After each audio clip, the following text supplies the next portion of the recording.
Hello everyone, আসসালামু আলাইকুম। আশা করি সবাই ভালো আছেন। বিয়েবাড়িতে বা যে কোনো অনুষ্ঠানে খাবার খাওয়ার পর ডেজার্ট হিসেবে প্রায় সময়ই আমরা জর্দা ভাত বা জর্দা পোলাও খেয়ে থাকি। আজকে তৈরি করে দেখাবো চিনি, পানি এবং চালের সঠিক মাপসহ জর্দা পোলাওয়ের একটি পারফেক্ট রেসিপি। আশা করি আমার আজকের ভিডিওটি আপনাদের উপকারে আসবে। চলুন তাহলে জর্দা পোলাওয়ের পারফেক্ট এই রেসিপিটি দেখে নেই।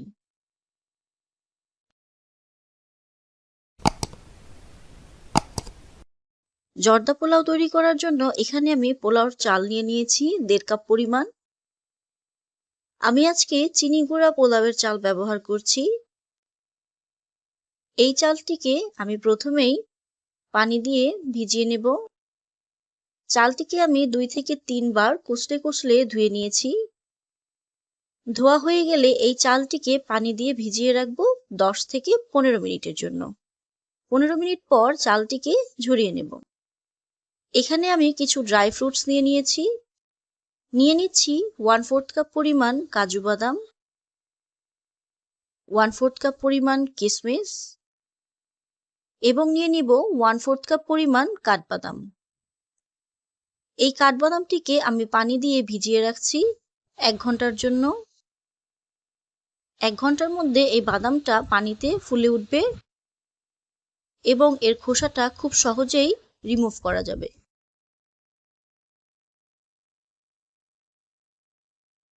চুলায় একটি হাঁড়িতে আমি বেশ কিছু পরিমাণ পানি নিয়ে নিয়েছি।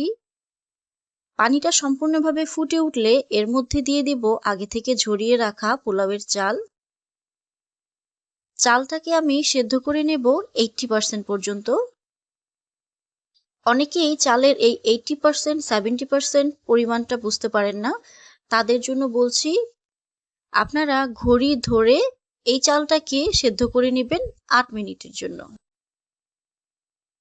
8 মিনিটের মধ্যে এই চালটা 80% সেদ্ধ হয়ে যাবে।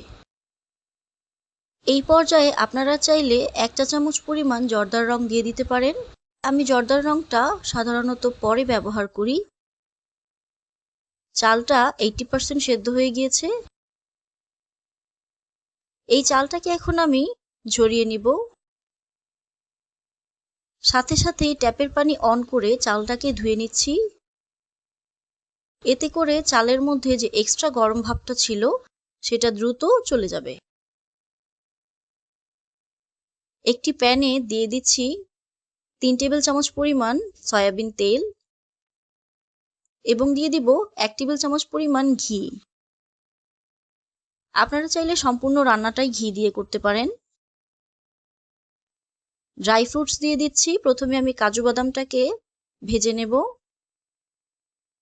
চুলার আঁচ একেবারে লো হিটে রেখে এই বাদামগুলোকে ভেজে নেব।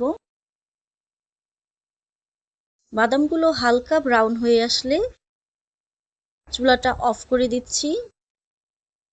এখন দিয়ে দিচ্ছি কিশমিশ। আপনারা এই বাদামটা চাইলে কাঁচা অবস্থায়ও ব্যবহার করতে পারেন, তবে এভাবে ভেজে ব্যবহার করলে জর্দা পোলাওয়ের টেস্ট ডাবল হয়ে যাবে। আপনারা একবার ভেজে ব্যবহার করলেই টেস্টের তফাৎটা বুঝতে পারবেন। ভাজা হয়ে গেলে এগুলোকে একটা প্লেটে তুলে নিচ্ছি। চুলাটা অন করে দিয়ে দিচ্ছি 2টো দারচিনি এবং 2-3টা এলাচ। দিয়ে দিচ্ছি 1.5 কাপ পরিমাণ চিনি এবং 1 কাপ পরিমাণ পানি। নেড়েচেড়ে মিশিয়ে নিচ্ছি। এই পর্যায়ে চিনিটা একটু শক্ত হয়ে গেলেও কিছুক্ষণ নাড়াচাড়া করার পর চিনিটা সম্পূর্ণভাবে গলে যাবে এবং একটি শিরায় পরিণত হবে।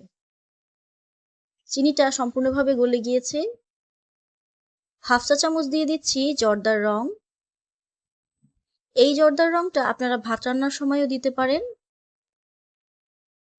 এখন দিয়ে দেব আগে থেকে 80% সেদ্ধ করে রাখা পোলাওয়ের চাল বা ভাত।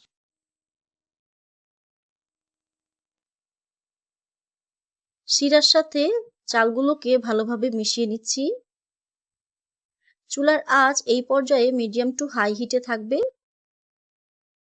অপেক্ষা করছি শিরাটা মাখা মাখা হয়ে আসার আগ পর্যন্ত। শিরাটা যখন চালের সাথে মাখা মাখা হয়ে আসবে সেই পর্যায়ে ঢাকনা দিয়ে ঢেকে দিচ্ছি এবং চুলার আঁচটি লো করে দিয়ে অপেক্ষা করব 10 মিনিটের জন্য। 10 মিনিট পর চেক করে নিচ্ছি চালটা সম্পূর্ণ শিরাটিকে টেনে নিয়েছে। আমার জর্দা ভাত অলমোস্ট রেডি। আমি একটু দেখিয়ে দিচ্ছি গরম থাকা অবস্থায় এই চালগুলো কতটা ঝরঝরে হয়েছে। ঠান্ডা হয়ে আসলে এই জর্দা পোলাওটি আরো বেশি ঝরঝরে দেখাবে। নামানোর আগে আমি দিয়ে দিব 2 টেবিল চামচ পরিমাণ গুঁড়া দুধ। জর্দা পোলাওয়ে সাধারণত মাওয়া ব্যবহার করা হয়। আমার হাতের কাছে মাওয়া ছিল না, তাই এখানে আমি 2 টেবিল চামচ পরিমাণ গুঁড়া দুধ ব্যবহার করছি। আপনাদের হাতের কাছে মাওয়া থাকলে আপনারা মাওয়া ব্যবহার করতে পারেন। সুন্দর একটি ফ্লেভারের জন্য আমি দিয়ে দিব 1/2 চা চামচ পরিমাণ গোলাপ জল এবং 1/2 চা চামচ পরিমাণ কেওড়া জল।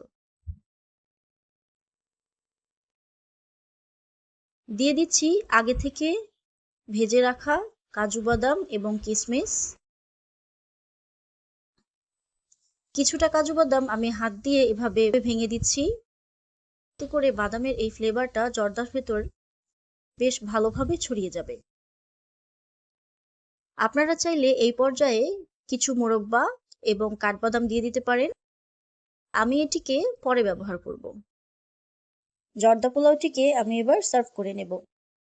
দিয়ে দিচ্ছি আগে থেকে কুচি করে রাখা কিছু মোরব্বা এবং কাঠবাদাম। আপনারা চাইলে এই মোরব্বাটি চুলায় থাকা অবস্থায় ব্যবহার করতে পারেন।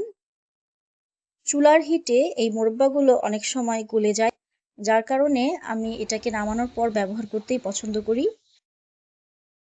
আশা করি আমার আজকের এই সহজ রেসিপিটি আপনাদের কাছে ভালো লেগেছে। ভালো লেগে থাকলে একটা লাইক দিবেন। আমার চ্যানেলে নতুন হয়ে থাকলে চ্যানেলটিকে সাবস্ক্রাইব করবেন। সবাই ভালো থাকবেন। দেখা হবে অন্য কোনো রেসিপিতে। আল্লাহ হাফেজ।